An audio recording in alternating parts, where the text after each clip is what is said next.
There we go. Now we're. See, I was running behind because I haven't. We were sitting there catching up, and we forgot what we were doing. I haven't seen Derek in forever, and so we were comparing vacation stories and talking about snorkeling and scuba diving and things like that. And then the radio went silent. Yeah, I was like, oh, I guess that's when we're supposed to talk. And I was aggravating Tim. I think we're going to switch seats, and I'm just going to run the console today and just interview him. I need to teach you how to do that because one day I'd gone to the restroom, and I came back, and he was in my chair behind the control board. I thought he was getting ready to take over. Yeah. I was just going to move some buttons till something worked. But I think the one thing, we had very different vacations, but the one thing that we both have in common on vacation, Derek was telling me that he gained weight, and I said, I've gained. I said, Can you see how much I've gained? Well, mine was a cruise, so I went to Roatan, Honduras, and Belize, and back up to Cozumel, and so we were about 7 days on a cruise ship, and then on those port cities, and there was nothing there to do except lay in the sun and swim and eat, and then go to bed and eat. and eat some more. And the food on those cruise ships are so good. And you can eat 24 hours a day. It doesn't matter what time of day. It's always food everywhere you look. I'm looking forward to my next cruise and gaining 20 pounds. There you go. But it's good to be back. I think my wife would move to the Caribbean though. If it wouldn't take much to get her to stay down there. We've done, about all the Caribbean. We've not done the East like the Bahamas and all that, but we've done, the Grand Caymans, Jamaica, Honduras, all the kind of South American, Central American stuff, and that Gulf. We just kind of, that's where our cruise is. We always say we're going to Alaska. We're going to go do something different, but it's always back to the Caribbean. That's where I think that's kind of where we fell in love with down there. I did one cruise up in the New England states and then up into Canada. And I had to buy a coat. I had not packed any kind of jacket or anything, but it was so cold and so rainy. And so, next one, I'm back in the Caribbean. It's just that the climate. It is. There. It's just perfect. It's so nice. Perfect weather. And I think where I went, it's always year-round between 75 and 85. Right. And it's pretty much the same season, except for they have a dry season and a rainy season. That's the only change. Yeah. So, I'm still dressed like I'm on vacation. And somebody says, "Do you ever look in the mirror before you leave the house?" I'm like, "Well, I'm on radio. I don't have to. Nobody sees you. Nobody sees me." So, and I told Derek, I said, I offered years ago of doing like a TV4 thing here where they could videotape us doing our radio show, and it could be broadcast over TV4 and all those kind of things. And I don't think Tim was real receptive to that, and I think it's because he likes wearing shorts and a T-shirt. Shorts and a T-shirt. I didn't have a tuxedo to wear for TV, and it's this whole face for radio thing. Yeah, that's what he kept saying. He kept saying he had a face for radio, not television. Yeah. So I don't know. We may do that in the future, though. Yeah, that'll be a lot of fun. Yeah.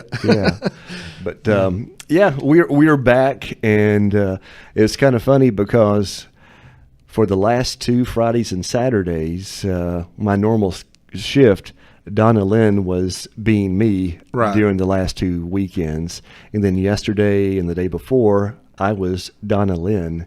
So today is Friday, my normal shift. So this is the first time this month I've actually been myself. Right. I just haven't been myself for this whole month. It'll take a while to get back to yourself. Yeah, and I'm still trying to adjust. Yeah. Okay, so when you first got back from vacation, did you just crash for like at least a day to try to recover from vacation? I think I'm still recovering. I think I'm still crashing.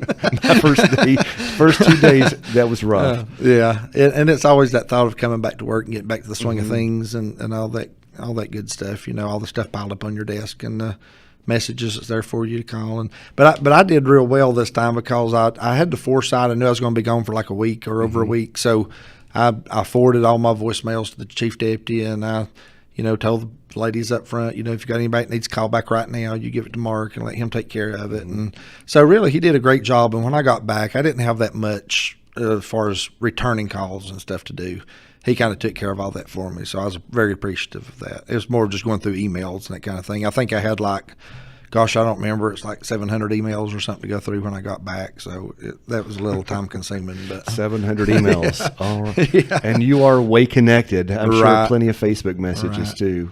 Yeah, when I got back off the boat, we sailed out of New Orleans, and when I got off the boat and got back on the mainland and turned my phone back on, I'd put it on silent because of all the dinging and bells and text messages coming in and emails and Facebook messages and all that.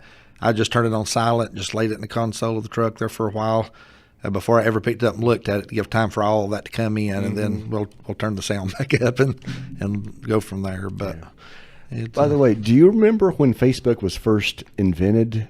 I don't think it was intended for work. I don't think it was. I think it was just Harvard students to connect to each other, and just social media. But now Facebook has turned into work. It has become it's become part of our work duties. A lot of people, as far as the office of sheriff and being able to be in contact, I get as many, if not more, Facebook messages through private messages of notifying of what's going on in the community and what's happening, and just questions and things of that nature. I probably get more Facebook messages than I do even messages at my office. And Em and I were talking about this morning because we'll make phone calls to people. They won't call us back, but they'll maybe text back or email back. So a lot of people, their preferred form of communication is using your thumbs. Well, we see that all through law enforcement, even through our dispatch centers and all that. One of the big things that's up and coming is the text to 911.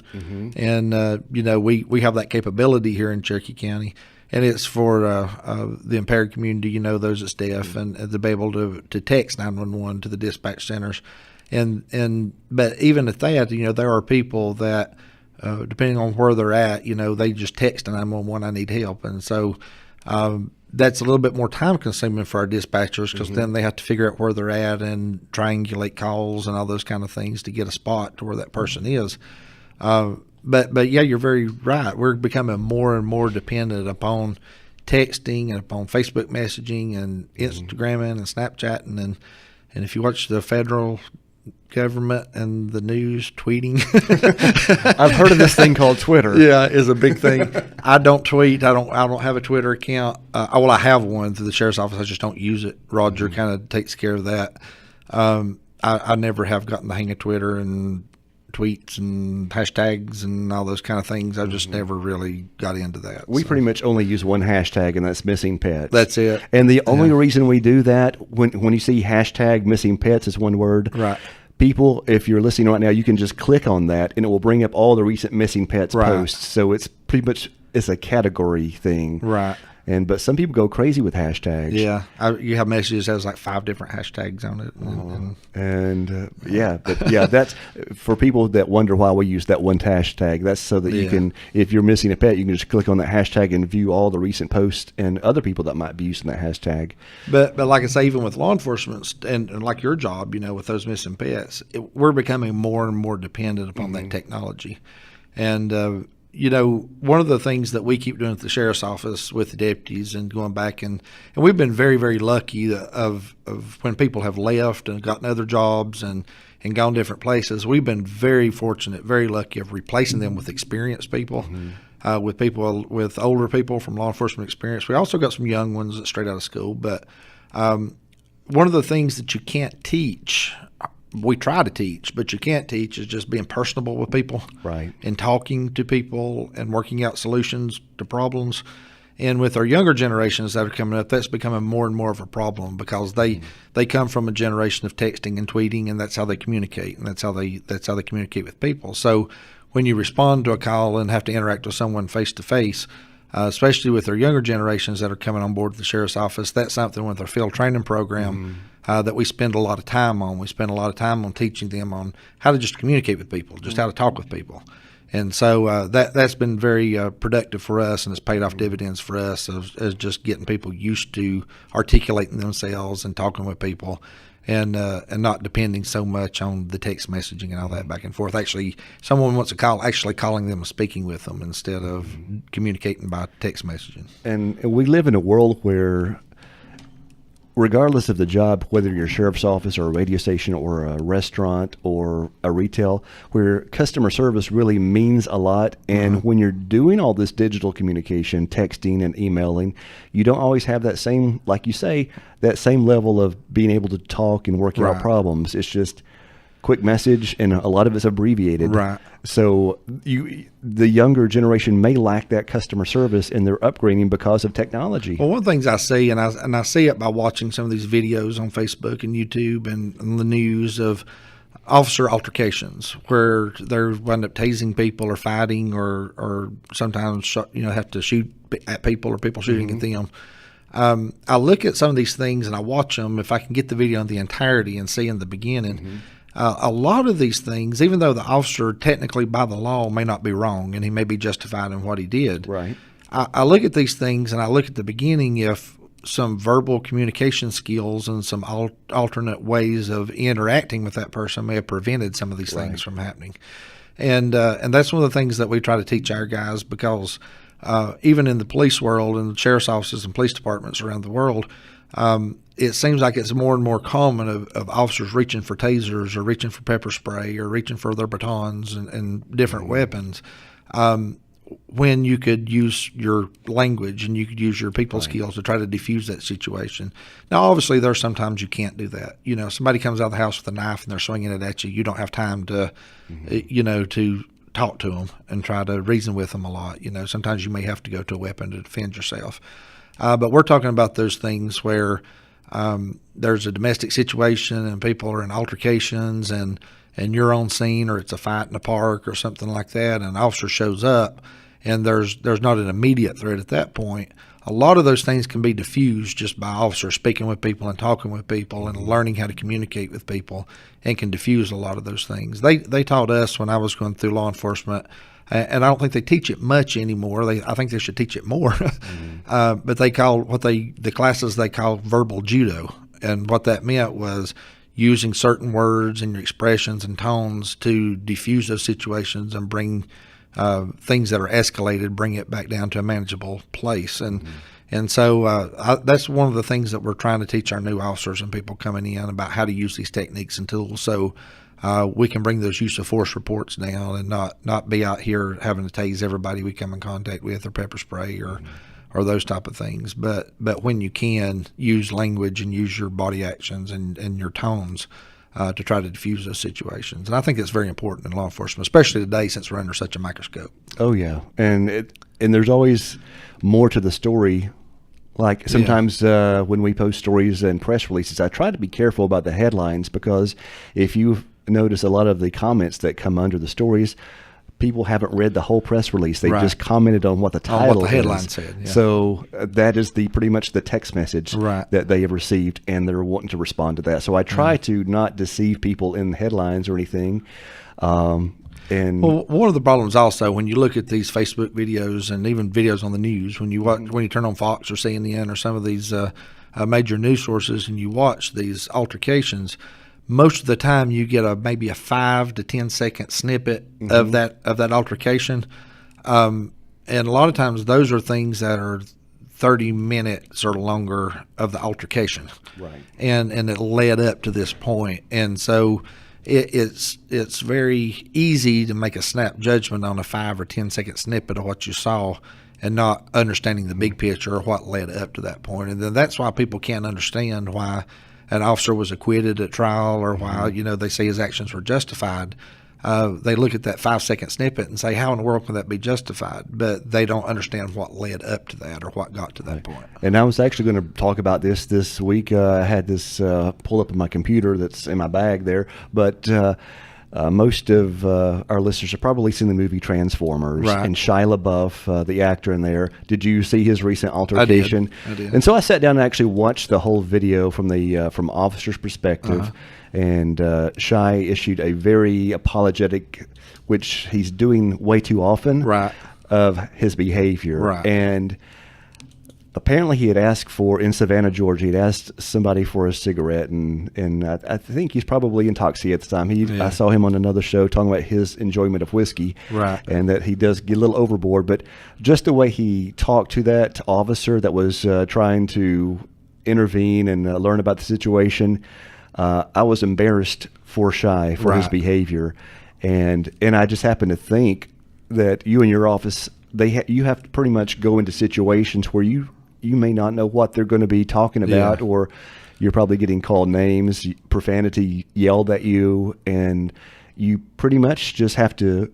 How do you handle those situations? Well, that's one of the training issues that we try to talk to our officers about through when we do our field training when officers come on board at the sheriff's office. you have to learn how to, and it's not easy sometimes. And sometimes the lines blur, and sometimes it gets confusing. But you have to figure out how to try to separate your personal response from business. You have to separate the two, and you have to understand that that when you respond to a call as an officer responding to that call, more often than not, that person is lashing out at the office, at the officer, at the government, at the authority. They're lashing out at those things more than they are personally to that person. And even though they may say some personal things and curse that person personally, it's not really you that they're upset with. It's the situation. It may be intoxicated. It may be drug induced. There could be a lot of different things. May be angry because of the situation that you come out of. So we have to teach officers not to take it personally. And one of the things that's hard to teach, and because personalities get involved in that.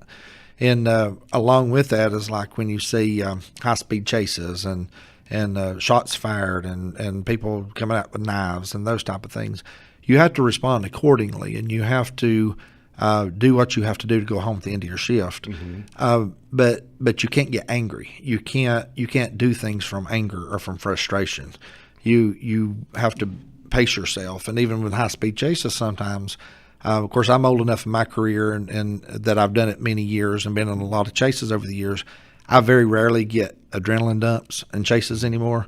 But for young officers that's never been in a high-speed chase or never driven fast or don't know what that person's going to do, sometimes they get these adrenaline dumps, and then they are so hyped and so pumped up that their thought process is not where it should be. So we have to go through that training and that annual in-service and all those type of things to try to teach people not to let your emotions and not to let that adrenaline and those dumps get the best of you and have you make bad decisions. And so it's just a process that you have to go through. Sometimes it takes years. Sometimes it takes repeated training to get through that. But we can learn pretty quickly when an officer comes on board of whether they're going to need more remedial training or extensive training, or whether they are pretty what we call them military and law enforcement squared away, if they're squared away or not.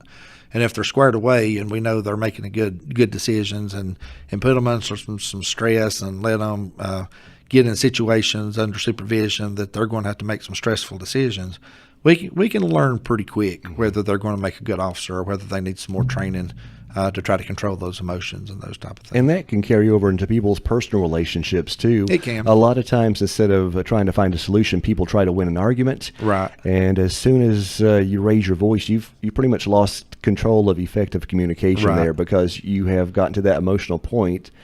And you're just not affected anymore. You're just yelling. And I admit that I've been like every other officer out there. There's points you reach, and there's places you get to where you let your emotions get the best of you, and you scream and yell, and you say things you shouldn't say, and all those kind of situations. But that should not be your go-to thing. Right. That should not start off the situation that way. There are times in law enforcement that you have to get control of that situation. If that's grabbing a hold of somebody or getting in their face or screaming and yelling, sometimes you have to do that to get control of that situation. But that should not be every situation. That should not be every time you respond to a call. That should not be your first instinct. That should be something under a necessity and something you have to do. One of the things that people we get complaints of from time to time, and we've not had too many complaints over the last couple of years. First year we had quite a bit of complaints, but last couple of years we've not had hardly any complaints. But one of the things that people do complain about is, well, that officer was rude to me, or the dispatcher was rude, or somebody was short with me and didn't answer my questions, or something of that nature. And what I urge people to understand is that officer may have just come from a situation where he just got in a fist fight with somebody, or may have come from a situation where he had to tase somebody, or may have come from a situation where he came from a car accident where a child was just killed. Same thing with dispatchers. When people complain about the rudeness of a dispatcher, you don't know what else is going on in that room. They may have 10 calls going on at the same time that they were handling emergency situations, or the dispatcher may have someone on the line who just took their life, who they were talking with, and all of a sudden they heard a gunshot and that person killed themselves. And that happens through our telecommunications and dispatch. That happens from time to time. And when those traumatic things happen, we try to offer resources and offer things for those officers and those dispatchers to give them some time off to get them in a place where they can get their head clear and get some counseling if they need to and things of that nature. But when people are dealing with officers, they don't know what that officer just came from. Right. And they may not have come from a situation that was a very good situation, and you know, they may have said something snappy or something rude to you. But you know, for goodness sakes, for what these people do each and every day, you need to give them a little bit of a break. And when I was younger, I would get offended when people were not polite to me or rude to me, and Right. and it took me a while. And I finally, whenever people started doing that, I finally started to ask myself, you know, what has that person? I don't know what their life is like today, Right. and I just started becoming kinder to them and hopefully making their day better Right. instead of getting offended and saying something smart back to them like I used to be when I was, you know, Well, see, young. that's part of the verbal judo. The verbal judo. Verbal judo. That's part of that. Make their day better. Make their day better. If they're screaming and yelling, you talk soft, you talk calm, you keep your voice down, and the calmer you are, the calmer they will become. And so, you know, there are tricks and things like that that we try to utilize and do, and they don't always work. You know, sometimes you try those things and they don't work, and the person's just irate, and there's nothing you're going to do to bring them down. But we can try. And sometimes you go to a restaurant and you can tell that the waiter or waitress has had a horrible day, and I'll be there sometimes and there's a really nasty table sitting beside us being extremely rude. So just leaving a larger tip than normal, that might make the biggest difference in the day of that waiter or waitress who's having a horrible day with some other customers. Or just compliment them. You know, you're a great waitress. You've done a great job today. You know, just giving encouragement and compliments goes a long way to people. Back to headlines. Okay. All right. There's sometimes one word that can change a whole headline. Right. And this week was the word again. Again. I think you know the press release you're talking about. That created Dale McAfee. Yes, that created quite a bit of stir on Facebook. So tell us about that situation. The arrested once again for meth trafficking. Right. We've been out there several different times on stolen properties and drug violations at this house. We've arrested them several different times and put them back into the court system. This last time we went, we seized a high-level trafficking amount. It was almost 400 grams of methamphetamine. So that is Tier 1 trafficking. It is about 15 ounces of meth, something like that. And so we seized that meth. It put them in that high trafficking range, and we're hoping that this time, because of mandatory sentencing and mandatory fines and stuff, they'll see some time out of this. One of the things that I can't speak for the district attorney's office, or I can't speak for the judges. That's something that if you want to know why they do what they do, that's something they're going to have to answer for as to why they did something or didn't do something, because each case is different and there are different circumstances on each case. But I think one of the frustrations from law enforcement, one of the frustrations from the community, is seeing these repeat offenders over and over and over again, being arrested and put in jail and getting out or getting charges dismissed and getting back in jail again. And I think that's frustrating for everybody. But I think it's not only frustrating for us, but I think it's also frustrating for the district attorney's office. It's also frustrating for the judicial system. It's frustrating for everybody. But I keep going back to, and it's one of the hard things that we all don't understand and we all don't think about a lot, but it goes back to our founding fathers and the Constitution and our rights to due process and our rights to have a defender and our rights through the court system and our rights through the jail system. And this whole process was set up in such a way. And I know that what I'm about to say is going to make a lot of people mad, but it's true. Or it's a quote from our founding fathers. Our founding fathers actually had a quote, I believe it was Thomas Jefferson, that said they're setting this up in such a way that guilty men may go free so that an innocent person don't have to go to prison. And that makes sense. And that makes sense. And we can't understand a lot of times why we see guilty people go free or why we see those that are guilty not get the punishment we think they deserve.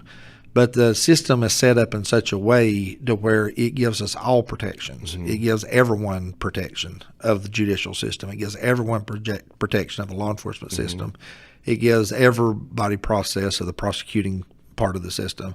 And so because it's set up in such a way that innocent people don't go to prison. and that guilty people may get to go free from time to time, but it's set up so innocent people are not just accused of a random crime and put in prison. That makes sense. Yeah. One thing I do respect about what you're doing is that you do recognize that people that are on drug addictions, Right. they need help. Right. And you've been working with community leaders trying We to have. find, and I know neighboring counties have worked with them as well and set up their own systems. And I was reading a news story, I believe it's out of Nashville, North Carolina. I didn't know there was a Nashville, There it is. North Carolina, but they are trying something right now. And it's a no strings attached thing. They're just reaching out to everybody who is on drugs that want help. Right. They are saying, just bring your drugs into the sheriff's office. We're not going to ask you where you got them from. You're not going to get punished for them. Right. If you want help, bring in your drugs, and we're going to find help for you. Right. Do you think that will be effective? I think to a degree, we kind of offer that anyway to people. Not necessarily bring your drugs in. That's not anything we've really put out, but we have offered help to anybody that asks for it.